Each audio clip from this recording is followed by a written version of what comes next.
Dozens of terrorists were killed and their hideouts were destroyed in the countryside of Damascus, al-Qunaitira, Daraa and Aleppo. A terrorist explosion targets a railway station in al-Sharqiya governorate as the Egyptian army takes full control of Sinai areas. Saudi airstrikes target Yemeni cities, claiming more victims as Yemeni army shoots down a Saudi helicopter in Najran.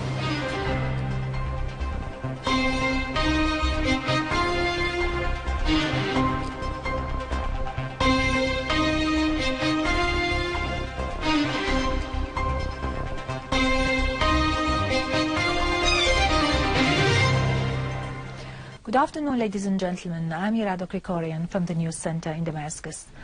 In Damascus countryside, Syrian Arab army units have eliminated a number of terrorists in Beit Sabir, Al-Husayniya and Beit Jinn. Other armed men were also killed and their ammunition warehouse was destroyed during Syrian Air Force raids on Al-Nashabiyya, Jobar and Al-Kurdi farms in Damascus countryside. In Daraa, eastern suburb, al-Nusra terrorist vehicles were targeted in Sayda. 15 armed men were killed. A factory of explosive devices and more than 50 arms-loaded vehicles were destroyed. In Jedor, Huran, a number of gunmen were killed or wounded and their weapons destroyed in Kafr Shams and Aqraba. A Syrian Arab army unit meanwhile clashed with a terrorist group who tried to enter a building east of the power company in Daraa, killing most of the group's members and destroying a car loaded with ammunition. In Al-Qunaitira countryside, terrorists' hideouts were damaged in Bir Ajam. Lines of supplies to the terrorists from the occupied lands were destroyed and many of them were killed in the village of Al-Hamidiyya. In cooperation with the national forces, Syrian Arab army and internal security units have maintained full control over the eastern and western parts of the Ghweiran neighborhood in Al-Hasaka after eliminating the last terrorist gatherings there. This followed intensive, precise operations that resulted in killing many terrorists, the majority of whom were foreigners, and confiscating large amounts of weapons and ammunition. The Syrian Arab army has also seized a truck containing 50 explosive devices of various sizes. Scores of terrorists fled the area in the direction of Villat al-Humr and al-Nashwa districts, where clashes erupted between them and the Syrian Arab army. This achievement is considered as a crucial step on the way of eliminating the last ISIL terrorists in the areas where they had infiltrated last Thursday. The Lebanese army has intercepted an attempt by terrorists to infiltrate from Arsal village and its prairies. 5 armed men were ambushed and killed near Al-Kassarat in the area. Iraqi troops continued to make progress in Salah ad-Din province in BG district, inflicting heavy losses on ISIL, whose fighters fled the area in the direction of Ninawa and Shirqat areas. Meanwhile, a car bomb exploded in al-Nakhib district in the area between Al-Anbar and Karbala, killing and wounding a number of citizens and causing widespread material damage in buildings and shops. In Egypt, a terrorist group detonated an explosive device in a railway station in al-Sharqiya governorate, causing material damages in the area and a complete halt of transportation. Meanwhile, official Egyptian sources said that the Egyptian troops have the upper hand in Sinai following the attacks yesterday against the Egyptian military posts, which killed at least 17 soldiers, including 4 officers. The sources added that 100 terrorists were killed following the terrorist attacks.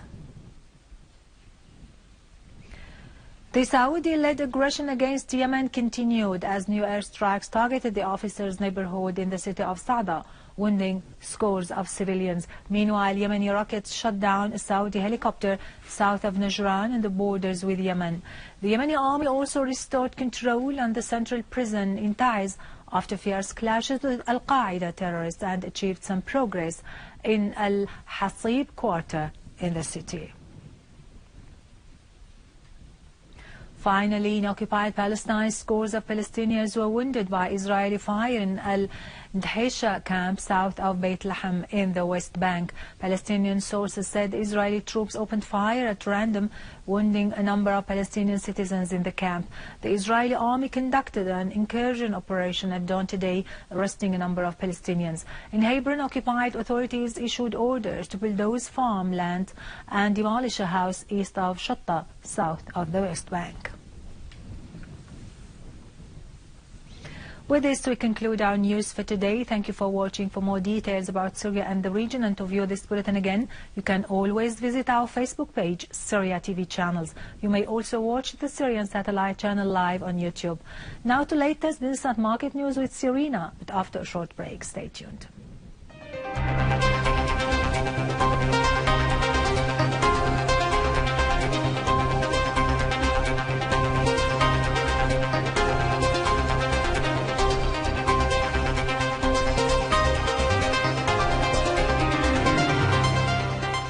Good afternoon. Prime Minister Dr. Wael al-Halaqi inspected during a tour of Aleppo markets today the purchase and sale movement and the availability of commodities and foodstuffs. Prime Minister Wael al-Halaqi inspected the situation of Aleppo markets in a field visit today, checking the purchase and sale movement and the availability of food supplies. He listened to a number of citizens, shop owners and merchants who briefed him on the situation of the markets and their livelihood concerns. Premier al-Halaqi met with industrial, economic, commercial and business figures who also briefed him on the situation of their sectors. Citizens were satisfied over the variety of commodities that were available in the markets and the safe and stable atmosphere that helped their shopping activity. The Prime Minister also met industrialists, businessmen and craftsmen. He affirmed that Aleppo remained the capital of national economy and culture and no evil terrorist war could undermine it. The Prime Minister concluded his visit answering questions which mainly focused on the need to speed up the payment of compensations for the damages that affected the economic facilities and provide the basic services for the factories in the industrial town in Sheikh Najjar and present the necessary facilities to import raw materials. The Central Bank of Syria has set the exchange rate of the US dollar against the Syrian pound at 276.35 for the banks and 276.37 for the exchange companies. The Central Bank has also set the exchange rate of the US dollar against the Syrian pound for transfers at 275.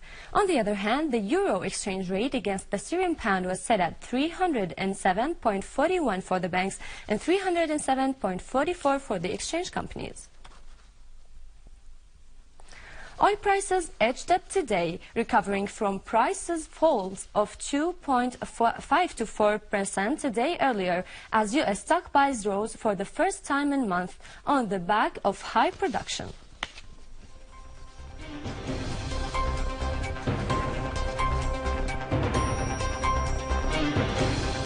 European stocks were little changed after rebounding from a 4-month low as investors awaited a Greek referendum on creditors' proposals this weekend and a U.S. jobs report later today. Japan's Nikkei share average rose 1% today, led by automakers, which reported strong June sales in the United States and broadly supported by a weaker yen.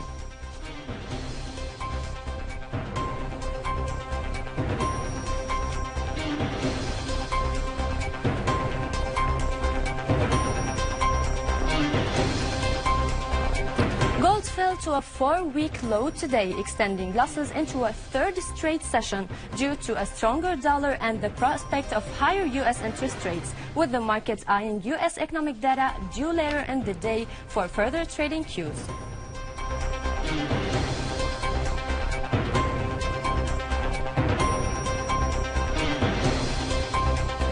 The dollar was near a 3-week high today, and where stock markets had a delicate feel as the implication of U.S. jobs data later for a possible Fed rate hike added to Europe's uncertainty over Greece.